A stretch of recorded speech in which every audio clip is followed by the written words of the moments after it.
Science fiction has become reality. And as we can talk about in the show, the clinical progress that we're seeing in the treatment of diseases like sickle cell disease it's early days, but so far the results have been pretty extraordinary. We have a tool that complements the full sequence that we've got now with the human genome, because now we've got a tool that can actually go into cells and make those edits, make those repairs that give us the hope that we can finally cure diseases like hemophilia and sickle cell disease and cystic fibrosis and this enormous long list of thousands of genetic diseases, cancers, and more. Welcome to Straight Talk, where we cut through the BS and get straight into real conversations with some of the best minds on the planet. I am your host, Af Malhotra. I am blessed to be leading these extraordinary discussions and asking tough questions that then elicit insightful answers, accelerating our awareness of the biggest issues impacting our lives and the future of humanity. Kevin, absolutely thrilled to have you on the show. So this is, of course, Straight Talk, and we're going to keep this in flow, and we'll edit it as we need to. Yep, sure thing. One of the most important aspects of our lives moving forward is, especially post-COVID, of course, is this general acceleration in awareness at every level possible in society of our health. And this concept of human wellness has, amplified itself and become so real for all of us, because each one of us suffered personally or directly or indirectly some form of trauma on the back of COVID. We either lost someone or suffered ourselves, or someone was terribly ill in the family, and so on. And so when you think about diseases, and you think about pandemics, and then you think about self-preservation, because it does start with that fight or flight type of mentality. It's a human reaction. More and more people, even non-scientists, those who've never really bothered to explore science in any way, shape, or form, have decided to take subscriptions out to the Scientific Journal here, or even the Economist, or the Telegraph, or the subscription online to Bloomberg, or whatever it may be, to read more about things that relate to health. And if you take it to another level, it's anti-aging, diets of all sorts. Heck, even Ayurvedic diets have come back from and actually been, brought into the Western world out of India, like yoga and various other things. And people are looking at all types of remedies and potions to keep themselves well. And at the core of it, there's certain things you can address, but there's certain things that you can't. And just before the show started, I was, being open and frank and straight talking with Kevin about my personal journey with my health, which has been a roller coaster, really. I mean, I could call it massively traumatic. That would be super negative. So I'll call it a roller coaster. And it's helped me make friends with uncertainty, which is a term I coined back in 2013 when I realized I couldn't control anything. And so this show is very important to me personally, not just to our straight talkers. And we have thousands of people watching this. And every word you say today is going to be important for me. And I will try and take this conversation in many directions, but it will be a personal conversation for me, as it is for you, of course, because you have a personal story as to why you are here today, which we'll get into in a moment. So to start, I mean, Kevin is, he'll describe his journey, but of course, there are two really important books that I know of. Editing Humanity, which is the most recent one that you wrote and released in October 2020. So this is maybe the eye of the storm when it comes to COVID. This was during COVID, right? And then you wrote Cracking the Genome in 2001. And both, I want to mention this. One is 336 pages of content and insight, which is Editing Humanity. The other one is 288 pages. So a lot of content, a lot of knowledge that's been that's manifested in these books and transmitted into these books. And of course, you've done a lot of other research. So firstly, welcome to the show. An honor to have you on the show. You're a Brit, so welcome to the show from another Brit. Yet you've migrated to the States 35 years ago in DC, and you have a thriving life there. which we want to, learn all about. So before I start, one of the most important things about Straight Talk is this personal story, as to why do you do what you do? Why did you write this book? How did you get to where you've got to? Because of course, It's so important. Tell us a little bit about who you are. Who is Kevin? And from the Watford days in England, how did you end up in DC, and what's the story here? And then, of course, the books. Yeah, as we were saying just before we started recording, Al, born and raised in northwest London, very close to where you're residing, and then moved to the States after my PhD. So I'm by training, I'm a biochemist / geneticist, and I moved to the States to do my postdoctoral research, thinking with the dream, naive as it turned out, to become a leading researcher in molecular biology or some aspect of genetics or something. Quickly realized I was out of my depth, pined to be one of my lab mates who was submitting and publishing papers in the elite science and medical journals. And I thought the only way I'm going to see my name published in one of those journals is if I can weasel my way in to join the staff of one of them. And my eureka moment in the lab came in 1989 when I saw an ad in the back of Nature to join the editorial staff of Nature, one of the most elite and prestigious science journals in the world, right, headquartered in London. And so I got that job and have pursued a career in science publishing for the last 32-ish years. And along the way, as you kindly pointed out, have written books. All of my books have been drawing back to my training as a geneticist, which is my first love scientifically, and to try to showcase for as broad and wide and diverse an audience as I can, the societal and medical and historical importance of advances in genetics and genomics, enabled by new technologies in DNA sequencing, consumer genetics, and so on. So there have been 4 or 5 books along the way. And the most recent book, Editing Humanity, was me belatedly, because I kind of missed it when the first papers were being published, belatedly jumping on the CRISPR bandwagon, or the CRISPR craze as it's been talked. Suddenly the penny dropped for me around 2016, 2017. CRISPR was going to be huge as an enabling technology to allow us to fix and repair DNA in any organism, humans, of course, but really any organism. And so scientists suddenly had at their disposal a toolkit that allowed them to edit DNA, much like you and I would edit the script for a podcast or a book chapter. And that was extraordinary, because when I was doing my PhD in London in the 1980s at St. Mary's Hospital Medical School, the idea that you could go in with an eraser and molecularly kind of tweak the DNA sequence of a key gene and fix it, that was completely, it wasn't just science fiction, that was nuts, that was absurd. We didn't even sort of talk about that down the pub. But here we are, it is, science fiction has become reality. And as we can talk about in the show, the clinical progress that we're seeing in the treatment of diseases like sickle cell disease it's early days, but so far the results have been pretty extraordinary. Incredible. So let's go right into it. So thank you for sharing that. And we'll come back to you and your personal journey as we sort of travel this this conversation. So you've started your research at a very early stage, and you talk about science fiction, of course. And actually, to some extent, when you think about CRISPR as a tool, if you want to call it a tool or a capability or a combination of many things, really, actually,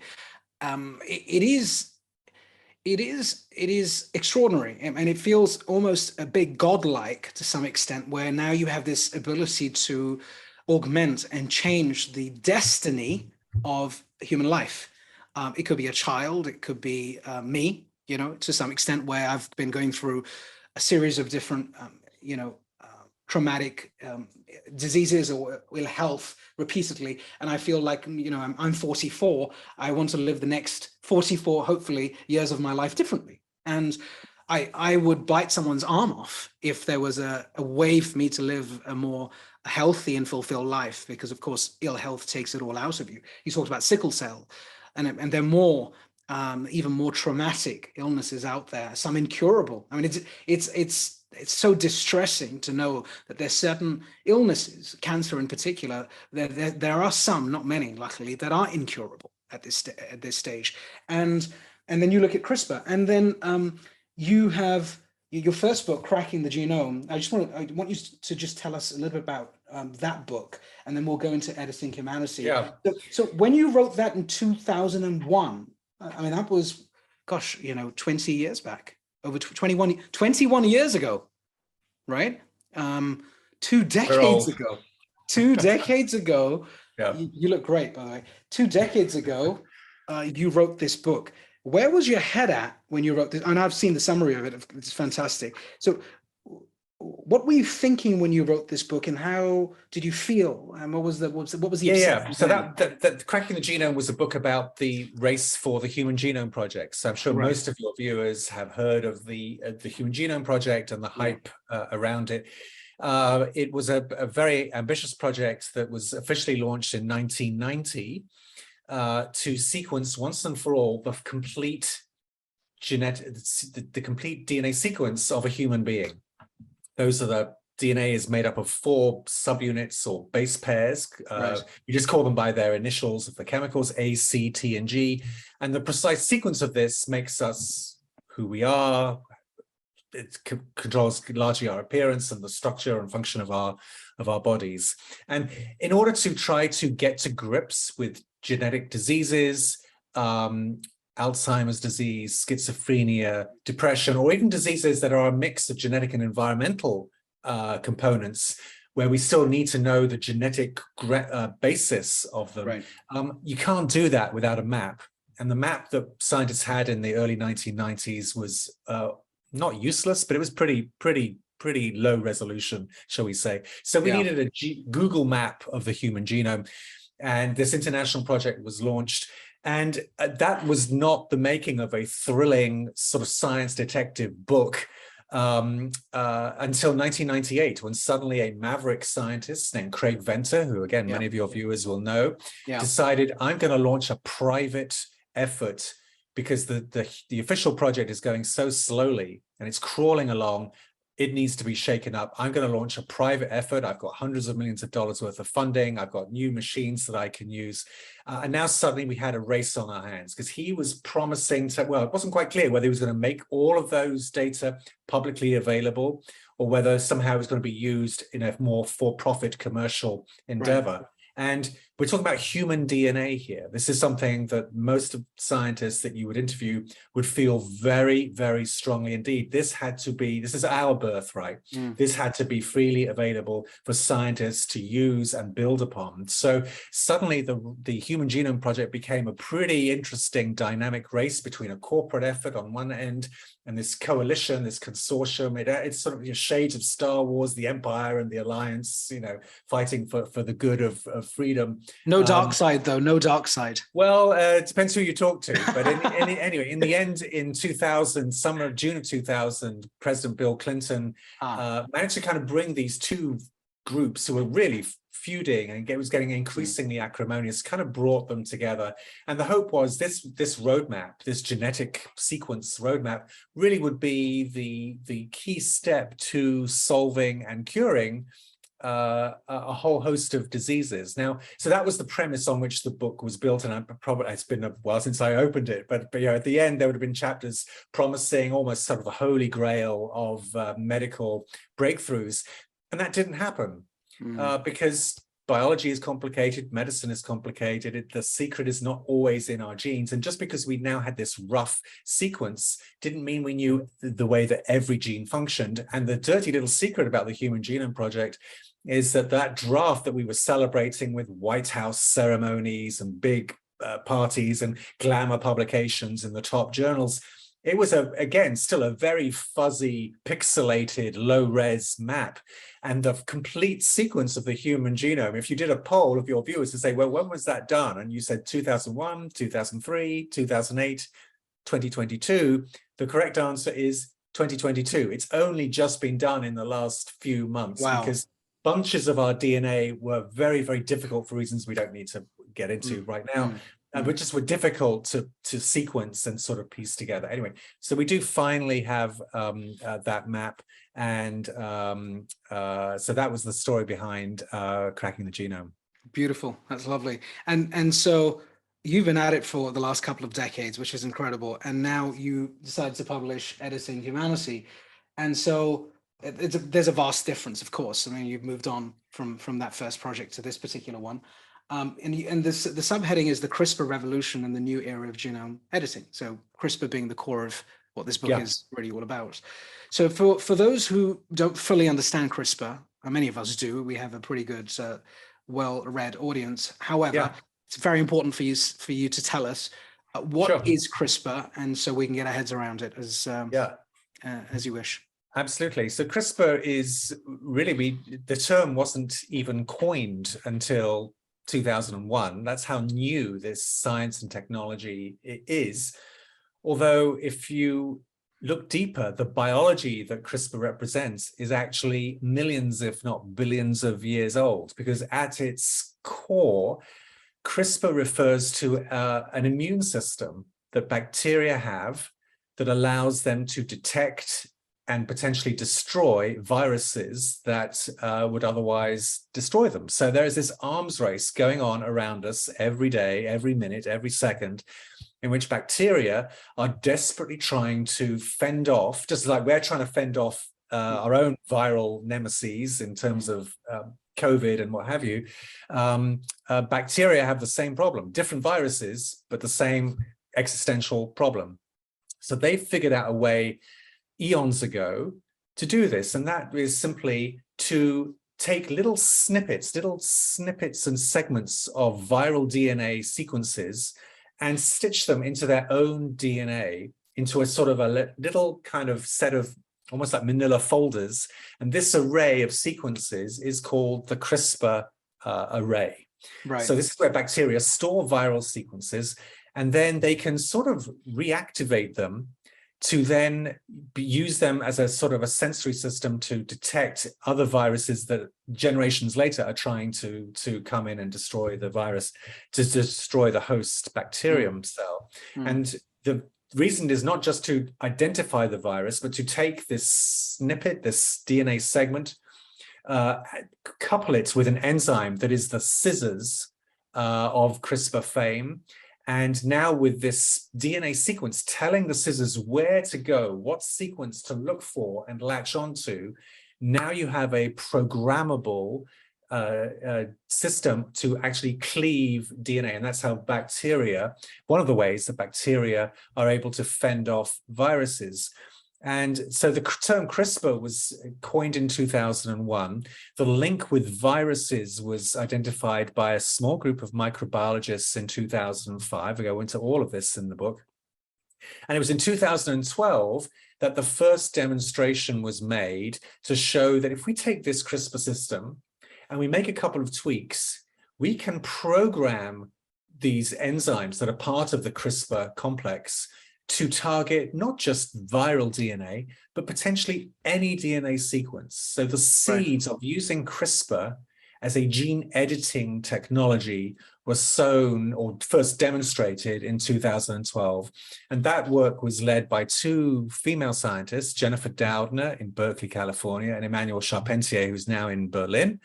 And that was the work that led to them winning the Nobel Prize in 2020, literally one day after my book came out. So the timing was quite good. And the link with my previous books is actually more simple than I think you may have suggested in your question. It's simply the promise of the Human Genome Project was to provide information to help scientists diagnose and treat and cure disease. And now with CRISPR, we have a tool that complements the full sequence that we've got now with the human genome, because now we've got a tool that can actually go into cells and make those edits, make those repairs that give us the hope that we can finally cure diseases like hemophilia and sickle cell disease and cystic fibrosis, and this enormous long list of thousands of genetic diseases, cancers, and more. So that's where much of the excitement around CRISPR comes from. Right, right. And is the so we can understand for the non-scientists. So when you say CRISPR, I understand the example of the bacteria, such an intelligent way of protecting itself, the self-preservation of the bacteria. Yeah. And if you were to take a gene sequence, how does it work? So is it the sort of, from when the old chemistry classes, you take the molecules in a little dish, and then you're resequencing with some robotic arms. How does it work? One of the beauties of CRISPR is you don't, and one of the reasons it has swept the world, that there are researchers all around the world, not just in universities and biotech companies, right, but even in high school labs. I mean, it's a very relatively simple technique to get to work. Right. You don't need fancy equipment to do a basic, rudimentary CRISPR experiment. I'm currently writing the introduction for a new book on CRISPR in the classroom with a whole bunch of authors that will provide a guide for young scientists to get them introduced to CRISPR. So when we say we want to CRISPR a patient or CRISPR a gene, all we're really talking about is an enzyme that cuts DNA and a little piece of what we call a guide RNA, which is the sequence that we're trying to target. And so this complex, this ribonuclear protein complex in the jargon, is able to now go into, in a human cell, the cell nucleus, where the DNA is stored, and scan it, almost like a sort of a drone doing surveillance. But with this RNA, it kind of will land in multiple places and test to see if it's found the right sequence. And almost miraculously, given how tightly wound and compact and how huge this ocean of DNA is in the human cell or mammalian cell compared to a tiny little bacterial cell where this system evolved, this system actually works. And so we're able to go in, even in the ocean of a human DNA, which has 6 billion letters of these A's, C's, T's, and G's, CRISPR is able to work. That wasn't necessarily a foregone conclusion when this breakthrough paper was published in 2012, but here we are. So really all you have to figure out is how to deliver this complex of this enzyme and the guide RNA that you've programmed, you have with human hands designed, maybe with a bit of computational help, but you've designed the sequence to match the gene or the region nearby a gene that you're trying to cut. And then once you've cut it, several things can happen. You can either bring along or supply sort of a bit of masking tape, the correct sequence that you would like to stitch into the DNA, or you can cut it in such a way that you're deliberately trying to kind of mess up the DNA just in that tiny little region to block the function of a gene or block a binding site, which may be in the context of a particular disease, all that you need to do. So that's the original, in a nutshell, CRISPR technology that won the Nobel Prize 2 years ago. But one of the amazing things about this field is that is almost old school technology now, because new flavors of CRISPR and new flavors of gene editing are coming along all the time, being published in top journals. And so there are now new types of gene editing that still have some central components of the CRISPR system that won the Nobel Prize, but now we're doing different types of chemistry on the surface of the DNA that can make more subtle, more precise changes to the DNA sequence, and in some cases are literally only switching out the one specific base or letter of DNA that you wish to repair, leaving everything else intact. And if that can work without cutting the DNA, without potentially activating the cell's natural DNA repair processes, and can be done in a controlled fashion. That is a very promising way. There's a new company that's called Prime Medicine in the Boston area, which has just declared it's going public this week that we're recording this interview. Their technology, Prime Editing, developed only 3 years ago, can in principle engineer any DNA base. If you tell me I've got an A and I need to switch it to a C, or a G and I need to switch it back to a T, Prime Editing is a technology that in principle can affect all of those types of changes. So the toolbox, as people like to call it, is getting bigger and more sophisticated every week, every month. So, this is not a technology that's going to grow stale. On the contrary, it's people are getting more and more excited, if that's possible, as these new tools come online. It reminds me of, that's fascinating. I mean, it reminds me of, I'm a technologist, so it reminds me of this concept of complex code into what we call low code, no code.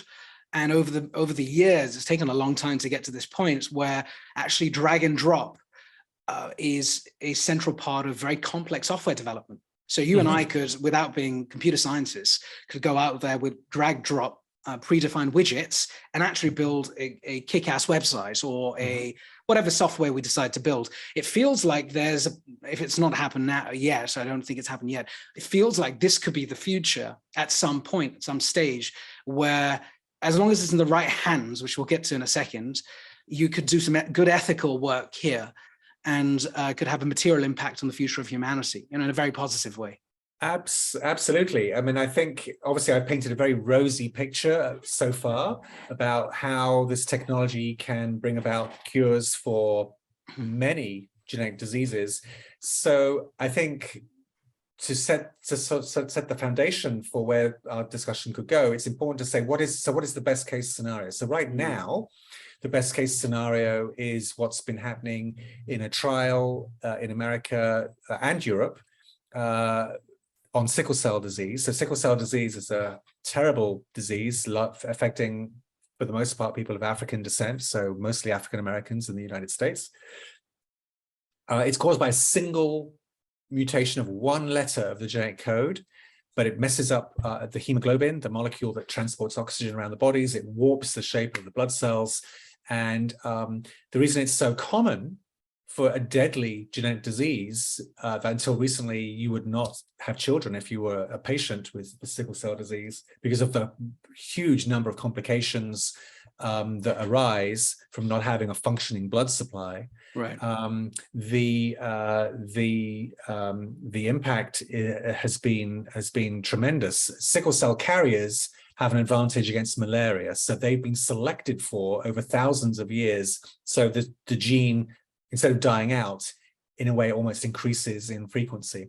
So 3 years ago, a clinical trial started using CRISPR, not to make that precision repair of that single letter, because CRISPR was a bit more of a blunt scissors, wasn't quite able to do that. But scientists over years before that figured out a way to compensate for the mutation by switching back on a gene called fetal globin, which we all express during pregnancy, when we're a fetus in the womb, but shortly after we're born, this fetal globin is shut down, and a different type of globin, the globin that carries the sickle cell mutation, is switched on. Scientists have known for some time that if they could figure out a way to switch the fetal globin back on, this would mask and compensate for the faulty globin that's carrying the mutation. So this has worked beautifully in now about 80 patients that have been reported so far, one of whom has become a minor celebrity here in the US. Victoria Gray has been interviewed and profiled on a long-running series on National Public Radio. You can find those interviews on the NPR's website. Her name's Victoria Gray. She's from Mississippi. Right. It's not a procedure for the faint of heart. It involves chemotherapy and long hospital stays. Her bone marrow cells or stem cells are treated in a dish, removed from her body, then treated, and then reimplanted after she and other patients have had chemotherapy to evacuate their bone marrow. But so you had to do that for the reimplanted cells to kind of take purchase and take hold and start to grow. and differentiate, but that has worked beautifully. So and I believe the same scenario for pretty much every patient in this ongoing trial, which is run by CRISPR Therapeutics and Vertex Pharmaceuticals, Right. has had no more hospitalizations, no more pain crises. So essentially a cure. This is still in clinical trials. It's not yet approved. One of the caveats is going to be, when this is approved, what are the companies who've developed this therapy? How are they going to get a return on their investment? How are they going to be reimbursed for the millions of dollars that they've invested in this research? So almost certainly they're going to set a staggering price, which they will justify economically. But I would suspect this is going to be upwards of $2 million. And that doesn't even include the costs for staying in the hospital for all those weeks for the procedure. So they will argue and they will justify it by saying the only way we can develop improved therapies beyond this is to make a return on our investment that has been going on for many, many years. But you also have to weigh the cost of this one-time therapy, which is important to say that it should be a one-time therapy if it works properly, compared to the lifetime of medications and hospitalizations that the patient would otherwise have to endure if they did not have this therapy. So each patient and their families and their doctors will have to sort of weigh these sort of pros and cons. It's not going to be a trivial decision, and this won't be the last word in treating sickle cell. But that's so far the leading example. Other examples equally promising have been published in some of the top medical journals. And the hope is, from no less an authority than Jennifer Doudna, who we interviewed on a program run by our magazine, Genetic Engineering News, just last week, said that in the years to come, she firmly believes that a gene editing therapy will be developed for sickle cell and similar diseases, in which the patient will simply receive an injection of the CRISPR complex that will work without having to undergo all of this sort of very aggressive chemo and bone marrow transplantation. When that will happen, she declined to put a date on it. It's going to be some years away, but at least we've got the beginnings of.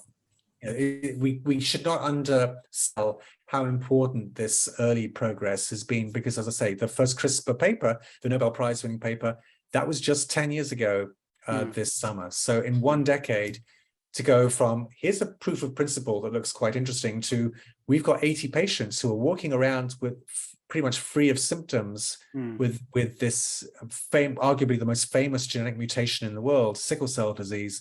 I don't think anybody, even Doudna, would have predicted something would move that fast. I have a couple of questions for you on that, because you got me thinking. So the first question was related to the pragmatic nature of actually, let's call it some level of a level playing field in terms of affordability. So the 2 million price tag today is, of course, ludicrous.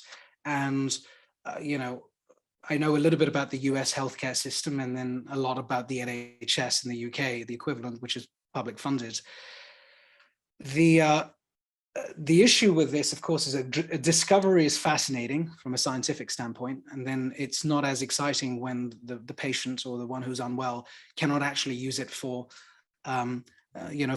reasons related to affordability, or the insurance company is not willing to pay for it, or the NHS says, well, it's way too expensive, sorry, but we've got to think of some other alternative, which is a quarter of the price, or, more available.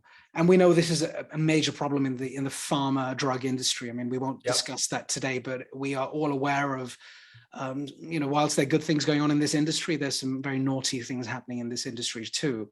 So what's your view on if I look at it from the point of view of the patient, and a patient hears this, and they say, wow, Kevin, this is amazing, but not so amazing, because you're in effect saying, you're dangling a carrot and you're saying, well, not for you, buddy. And I understand that we have to be patient, and innovations will happen, and different, like in technology, we have Moore's law, where things get cheaper every few years, and smaller and cheaper. And that's why we can afford technology. That has a knock-on effect on biotech as well.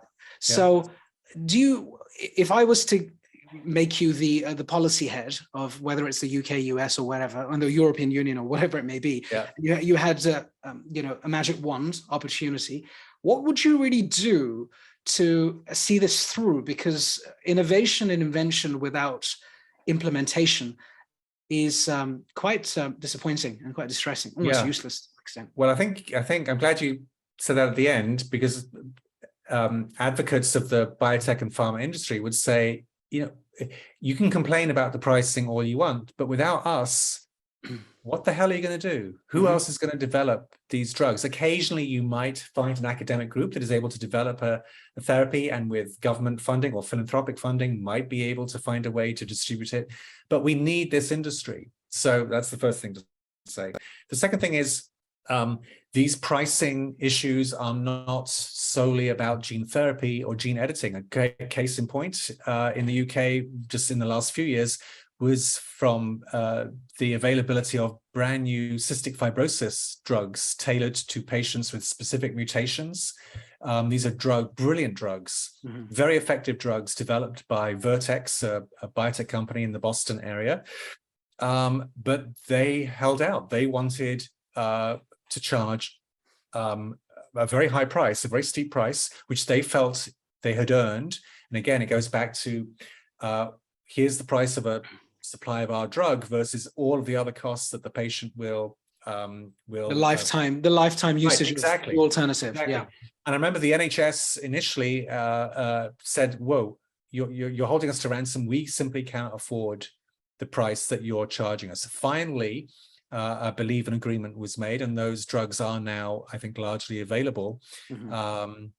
So, talking to an NHS expert would be a good way to pursue that.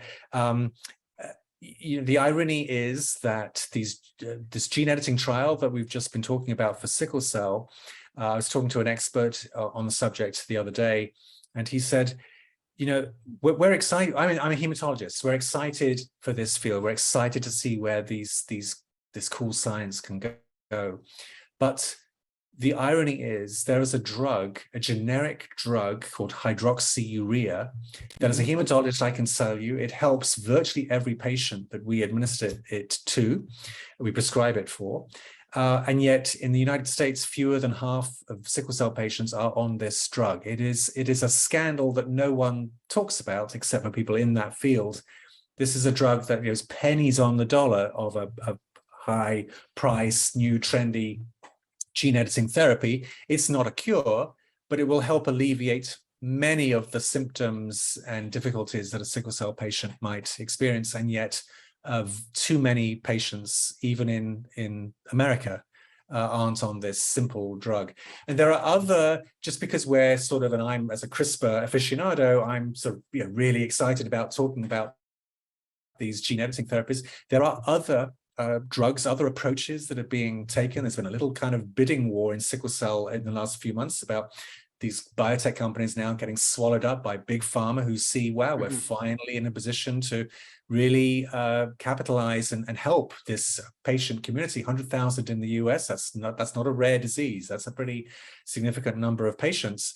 So a company called Global Blood Therapeutics just got bought by Pfizer for $5 billion and change, because they have one small molecule. They have others in the pipeline, but right now just one molecule that's been approved that potentially helps a little bit with sickle cell patients. So the good news is that gene editing is captures a lot of the headlines because the science is so undeniably cool, but there are other things happening. How the challenge, even once these first therapies are approved, is how do we get the balance right between satisfying the shareholders of these biotech companies and pharma companies versus the needs of the patients? Obviously, the companies are going to offer all kinds of waivers and schemes to try. They're not going to want headlines saying, well,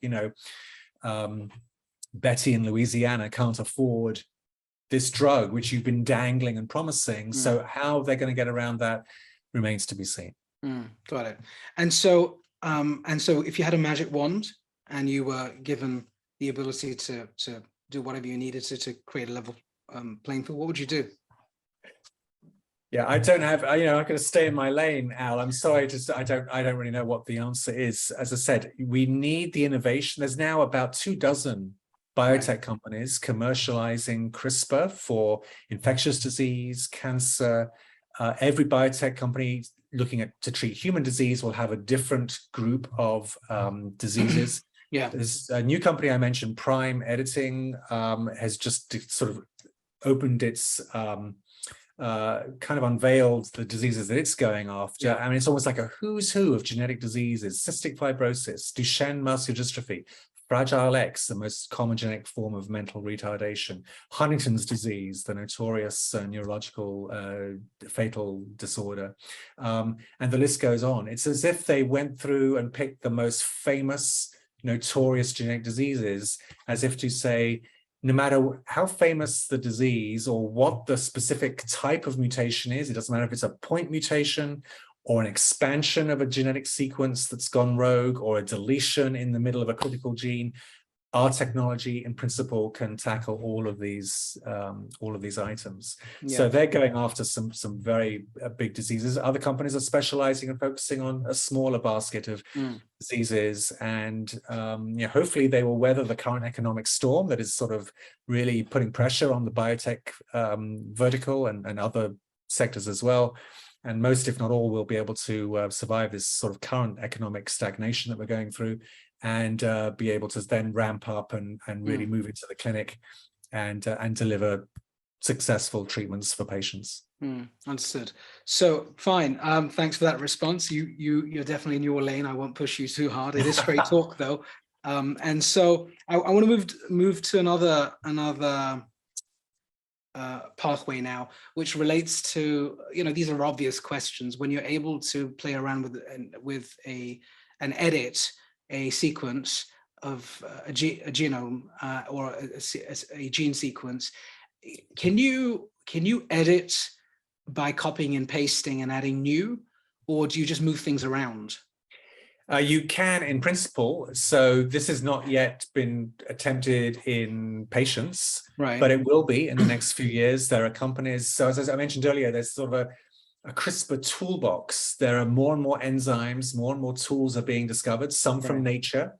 Others are just being engineered, sort of doing artificial evolution in the lab. And so scientists are not, now that they've figured out here is a simple, effective way to cut and paste DNA, they're not going to be content with just, fixing a gene or a base letter of DNA here or there. So the toolbox is going to expand, and there are other companies that are developing systems to potentially insert much larger stretches of DNA. And we'd have to think carefully about, okay, so to what purpose, to what end are we trying to do that? Yeah, so that is not in any way science fiction. That is certainly in the preclinical phase at the moment. Understood. And so if you're able to do that, I guess then let's talk about use cases. One is related to health, and sickle cell is a great example. And then I can imagine that other diseases and illnesses like cancer and various others eventually will be part of the portfolio, and we'll be able to. Yeah, I mean, there's literally thousands of genetic diseases, and I can't say, with only 24 companies, there's no way that we could say there's a program looking at every single genetic disease that has been cataloged over the last few decades, but that list is growing. There are definitely efforts underway in cancer as well. But I think an important point to just address and make crystal clear for the audience is that these are what scientists call somatic gene therapy. In other words, we're injecting the CRISPR into the cells of a child or an adult to hopefully fix what's gone wrong in the muscle or the liver or the bloodstream or what have you. But we're not doing this in such a way that they can pass on this edit. This is just to help the patient themselves. And this is in deep contrast to the notorious experiments that were conducted in China a few years ago in 2018, in which a scientist was now literally performing CRISPR on a human embryo. So if a human embryo at the 1, 2, or 4 cell stage has an edit made, then that edit is obviously, by definition, going to double with the rest of the cells of the growing embryo. And then once that child is born, 9-ish months later, in principle, those edits will now populate every cell of the newborn baby, including the sperm or egg cells as they develop. So now you have a genetic change that can literally pass on through generations. You have now dipped your toe and completely polluted the gene pool. And that is why an ethicist can agree to disagree about whether that is an absolute red line that should never be crossed, or whether there may be situations where that could make prudent sense. We can get into that if you wish. But that's why these experiments cause such a storm. And I spent several chapters revealing how I wasn't the journalist who broke that. Brilliant journalist at MIT Technology Review, Antonio Regalado, broke that story in 2018. But I do kind of reveal a little bit about how he kind of figured out. I got on the hunt of that particular episode. The scientist in question was subsequently sentenced to 3 years in jail. He got out a little bit earlier this year, and recently popped up in a news release in China saying that he was now moving, I believe, to Beijing and looking to continue to make a contribution in science for his country. Kevin, you've raised some really important points, and I think we've covered really good ground today. As we now navigate to the next part, which is a very important part, which relates to the earlier designer baby concept, talk us through this whole area of ethics, because of course this could go way out of control.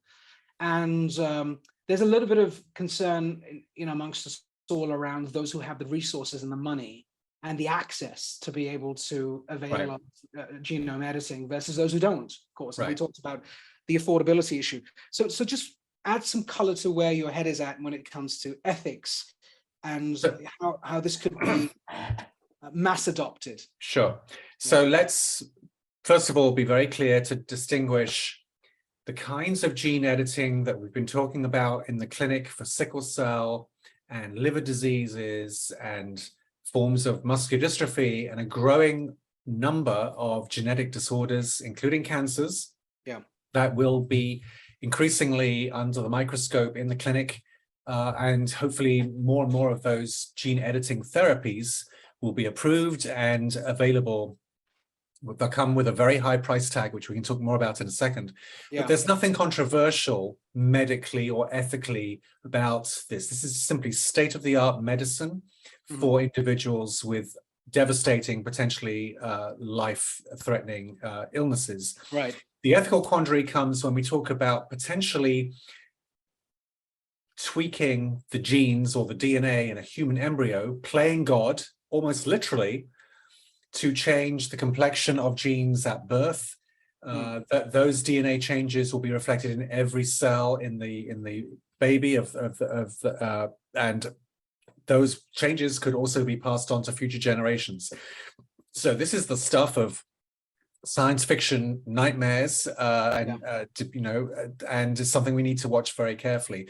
One of the good things that has emerged from the saga of He Jiankui and the CRISPR babies that we've been talking about in China from about 2018 is there has been, as you would expect, it has triggered an awful lot of debate among leading scientists, ethicists, physicians, and other constituencies about how this technology should be regulated going forward. Should there be a blanket moratorium?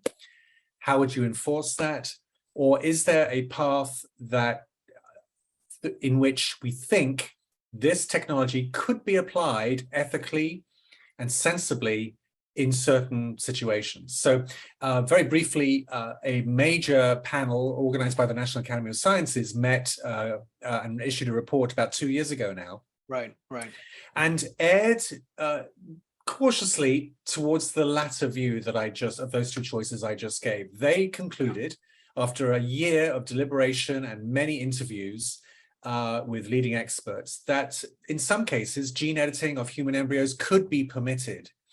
Those situations would include instances where two patients with a recessive disease, so they carried two copies of the mutant gene, whether it be for sickle cell disease or cystic fibrosis, perhaps, if they wanted to have a biologically healthy child, there is no way, no other form of in vitro fertilization that would allow them to select an embryo that didn't have that genetic disease, because this is a recessive disease and they'd have no healthy versions of the particular gene in question to pass on to their children.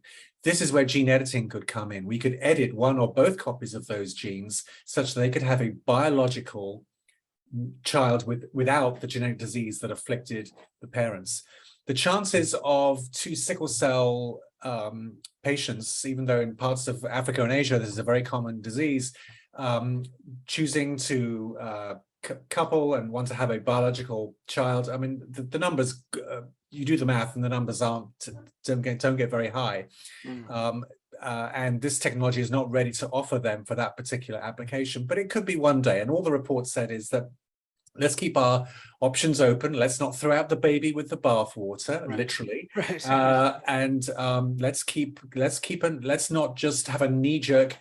We didn't like the way the first scientist went about doing gene editing, so we in embryos. So we should never allow that to proceed for the rest of humans' existence on planet Earth. So that's the considered view. However, we already know from the immediate aftermath of the CRISPR babies scandal that there were clinics in the one clinic, I shouldn't exaggerate, one clinic that we know of in the Middle East that was emailing the Chinese scientists at the heart of that controversy to say, could you pass along, could you teach us your methods, because we want to offer CRISPR genome editing for our clients. I don't know the name of the clinic, but it was in Dubai. I've seen the email. We also know that there's a leading geneticist in Moscow who several years ago was very keen on following along the same lines of her Jiankui, but applying it to Russian couples who suffer hereditary forms of deafness. He wanted to offer them a route to having a hearing-enabled child. Back then, in the summer of 2019, the Russian authorities, health authorities, said, "No, Dr. Rebrikov, time out. We're not going to grant you permission to go ahead and do this." But as far as I know, he's still itching to do it. And if they had a change of policy, this could get greenlit by the Russian authorities, who may be in a frame of mind where they're not particularly bothered by what the rest of the world thinks of their medical ethics. So I think, to cut a long story short, I think we're going to see some other test cases emerge in the coming years, whether it's an offshore CRISPR clinic purely for profit, or whether it's a physician who thinks he's doing something in the best interests of his patients, of couples who come to him for his services. I think this is going to flare up again, and then we're going to have these debates continue. And is this, just help me understand, is the commercialization of this, is that pretty straightforward at this point? Is it open source? Yes. CRISPR is pretty much available to anybody who wants to attempt it. And of course, there's still a big patent battle going on for the original form of CRISPR.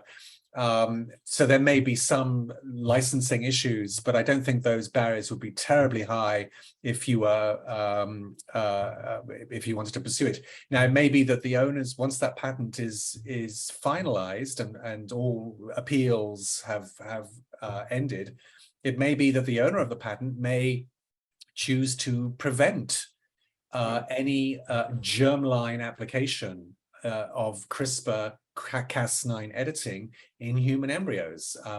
That's an interesting line we should follow. For the more traditional, conventional gene therapies, we expect, just to switch back to that topic for a second, I expect to see the first of these being approved in 2023 in the US, and Europe should follow soon thereafter. I think sickle cell disease will be the first such application.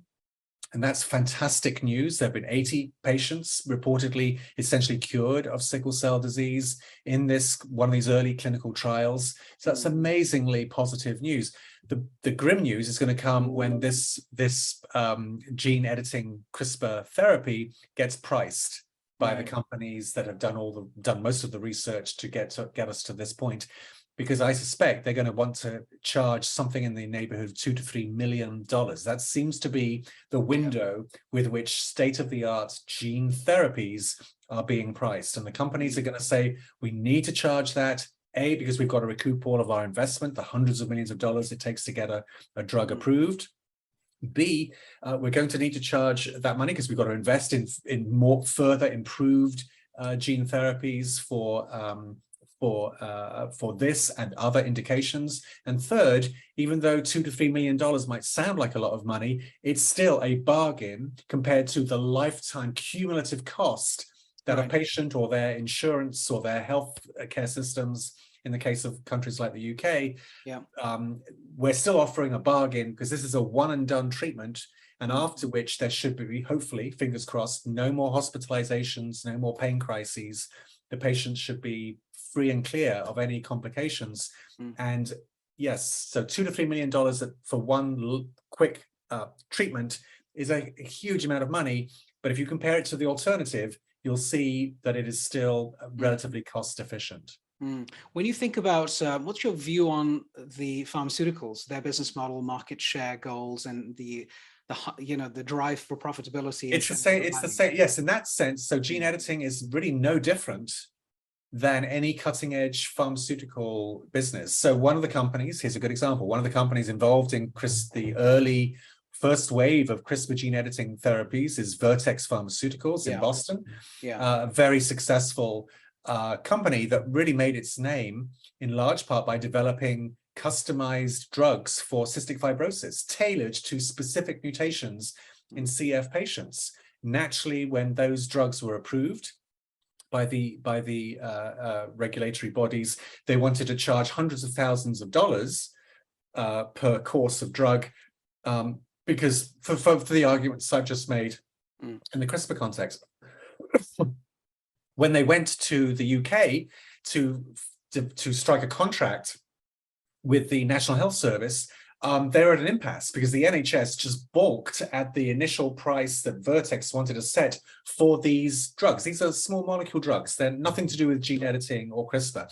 So the contrasting motivations of appeasing your shareholders and investors versus doing the right thing for the patients, this is a true capitalistic tension that sadly rings through all of pharma and biotech.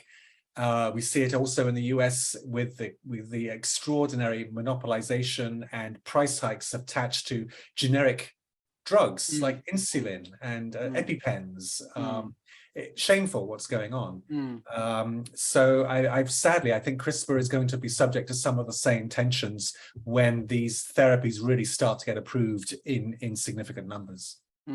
So yeah, and that's kind of disappointing, but I hear you, and I think that's maybe it's the reality, and people can make that change happen over time. Who knows? Protests on the streets. I mean, the situation in the UK right now, I don't know if you're following it, is rather interesting. So we'll see what happens. Another couple of things around this is the sort of form factor. What do you believe is going to be the sort of dominant form factor? Is it pill format? Is it infusion, injection? Is it a combination of the two? Right now, pill format is a long way away. So let's just put that to one side. Right now, these early therapies can be administered in one of two ways, and we call them either ex vivo or in vivo.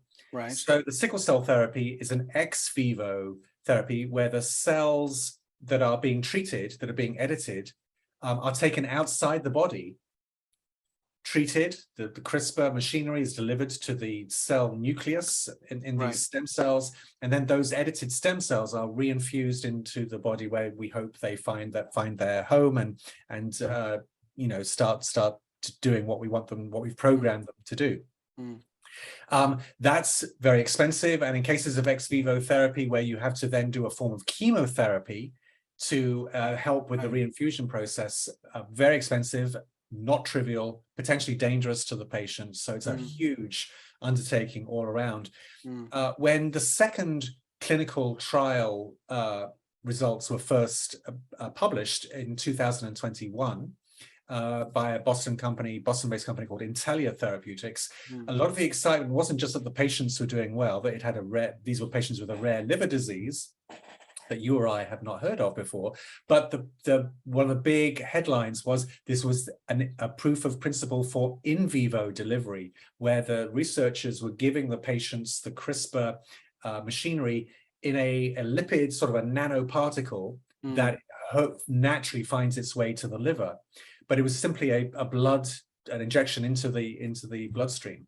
So this is sort of a hope. And I think we did an interview with Jennifer Doudna, the Nobel laureate, quite recently for one of our live events, where she said she hoped and believed that even the sickle cell programs would eventually become part of this in vivo delivery program, which would be much safer for the patients and much cheaper to administer. But she was a little hesitant on actually defining a date where that could happen. So because a lot more research is needed.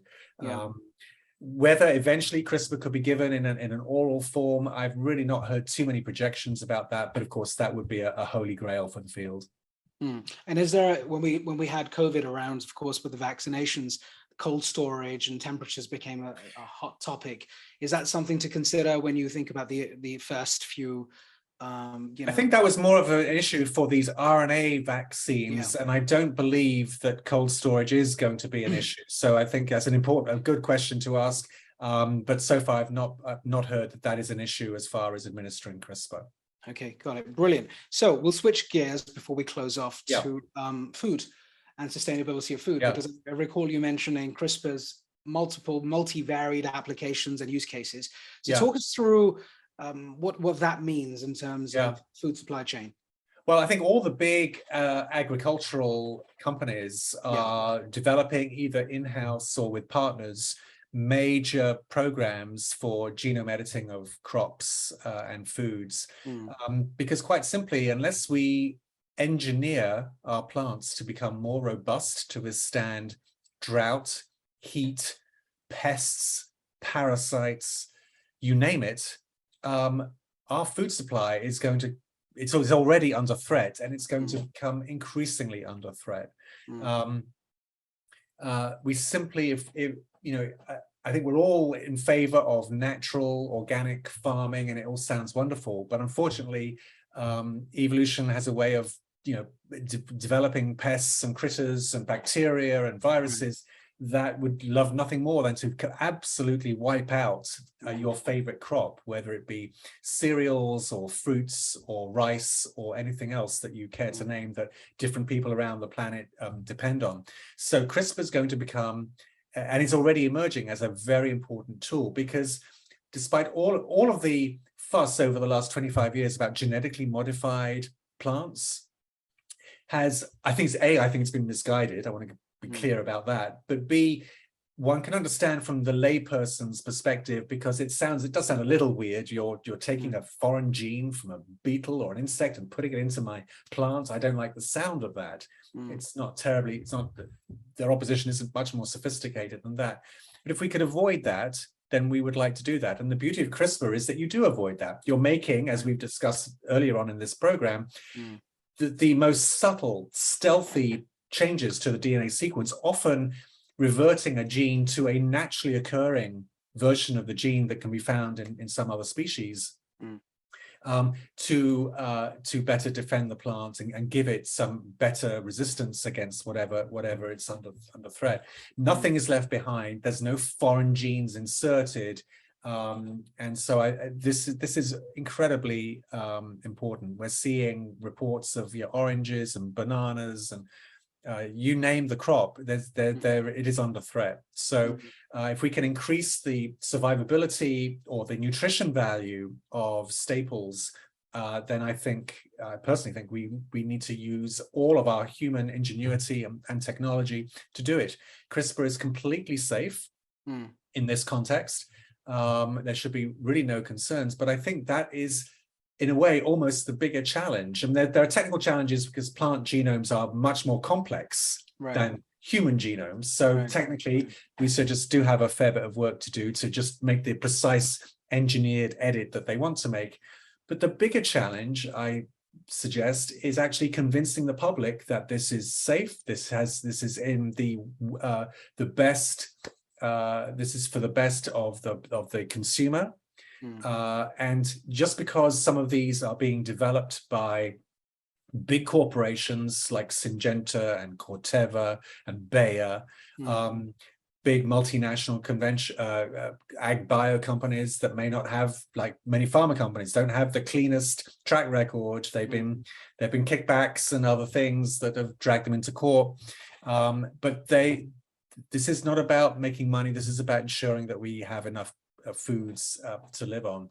And but I can imagine that in Africa in particular, there are going to be countries and regimes that are very suspicious, even before they begin to understand the technology, the fact that it's being presented to them by a major agricultural biotech company. So there's going to be a lot of public education and persuasion that's going to need to be done. And I wish I was more optimistic. Is it fair to say, if some of those issues were tackled, the education, getting mass adoption at a consumer level working to some extent, then it's going to be easier to do this than it is going to be to address the previous challenge that we had. So with the food supply, I guess it's not to do with babies and it's not to do with embryos. Right. And, if you can convince someone and you can educate them on the fact that, well, actually, this is way better than what Monsanto was doing with crops earlier on. Well, I think that's, for me, what would convince me is, once I saw a picture of a lung that had been exposed to cigarette smoke from a lung cancer patient, I was in no mind to pick up cigarettes after that. I found that incredibly persuasive. Interesting that in the whole kind of COVID pandemic, on our TV screens, we were really spared seeing the worst, because hospitals, at least in America, we valued their privacy, and so things were done very, very with tight regulation. If we had seen more transparently what was going on, perhaps more people would have taken the pandemic, really would have followed and continued to heed the warnings about the pandemic. So if you see a before and after photo of a plant of cotton or something that's been untreated versus one that has benefited because those plants have been CRISPR gene edited, and you see the difference in health and vitality and growth in the second versus the first, then perhaps you got a hope of convincing the regulators and governments that this is the only prudent way forward. When could it happen? Well, this is already in research, and I think we're already starting to see some there's already a CRISPR edited tomato on sale in Japan. Right. It's got nominally enhanced nutrition, so I don't really think it's the most sort of striking example. I'm reasonably happy with the nutritional value of a normal tomato, so I'm not necessarily going to rush out and pick the one that says it's got extra vitamin A or whatever the nutrition is. But we have to start somewhere, and if certain countries are now finding a pipeline and a way to get CRISPR edited fruits and vegetables onto store market shelves, I think that's, again, I take great encouragement from that. Okay, wonderful. Good. So we're looking forward to an augmented food supply chain, and maybe the world will accept this versus, the alternative. It'll take some time, but I hope so. Fingers crossed. So as we close off, then I think it's been amazing talking to you, Kevin. So thank you so much for your time. Thanks, it's been a learning experience for me, certainly, and for our audience, no doubt. I'm sure they'll be desperate. Many of them will be desperate to try and grab hold of your book, Editing Humanity, if they haven't yet, or even the one you wrote 20 years ago. And the one before then, during that time, you talked about the $1,000 genome, right? Yeah. And so this is brilliant. Now, your brain is ticking. You're at a really interesting inflection point with the technology of CRISPR, and it's all happening now. Of course, based on this conversation, there's a lot more to happen. What's your next book on then? The next project is to write, which has emerged from Editing Humanity, is to write the story of sickle cell disease. It's a disease I learned about in school. Every student learns about sickle cell disease. It's a historic disease for many reasons. It's known as the first molecular disease. Someone I was interviewing recently in the CRISPR space described it, and I love this, as the most famous genetic mutation on Earth, which I believe it is. But yet we scandalously, really, we haven't been able to offer a meaningful treatment, particularly for the millions who are affected in Africa and across Asia. So from a historical and societal perspective, it's a fascinating story. It hasn't really been told for a broad audience. So I'm going to try to weave all of these elements together, talk to the companies that are driving these amazing clinical trials, hopefully get to meet some of the patients that are involved. And so look for that in about 3 years' time. Brilliant. Well, we'll have you back on the show. Oh, I would love that. Thank you. We'll be in a different phase. I'll be older and wiser about CRISPR. And, I talked about this when I started the show with you. I have a personal story around my health condition as well. Yeah. So this is very important, and I'll be watching this. And of course, we'll be in touch with you. For the audience, if they do want to reach out to you, how can they contact you? Have you got a website, LinkedIn, email? What are you willing to share? I'm on LinkedIn, and any Google search will find me. My email, happy to talk to people, is davieskev@gmail.com, DAVIESKEV@gmail.com. And appreciate you having me on the show. It's been it's been absolutely amazing. And so before you leave, my final 30-second request. How's this experience been for you? Please give us some feedback for StraightTalk. For myself, it's really important for us to have a testimonial, because of course we're constantly looking for amazing personalities like you. Many of them are great, authors, and they need to know that you found it valuable, so we can go do a good job of adoption as well. So please, just 15 or 20 seconds. How's it been for you? Well, thanks for having me on. I mean, it's always a pleasure to talk with an informed host, and we've touched on a huge number of really provocative subjects. Even if I didn't have all the answers, these programs are great. So thank you again. This has been brilliant. Yeah, brilliant. Thank you so much, and we will have you back, Kevin. Thanks a lot, Kevin Davies, author of Editing Humanity. I do, for the audience out there, do click on the subscribe button right there at the bottom when you see this on YouTube, and also the bell, which makes sure that you get notified on the next big episode. Thank you so much. This is Daf Malhotra, and hope to see you very, very soon.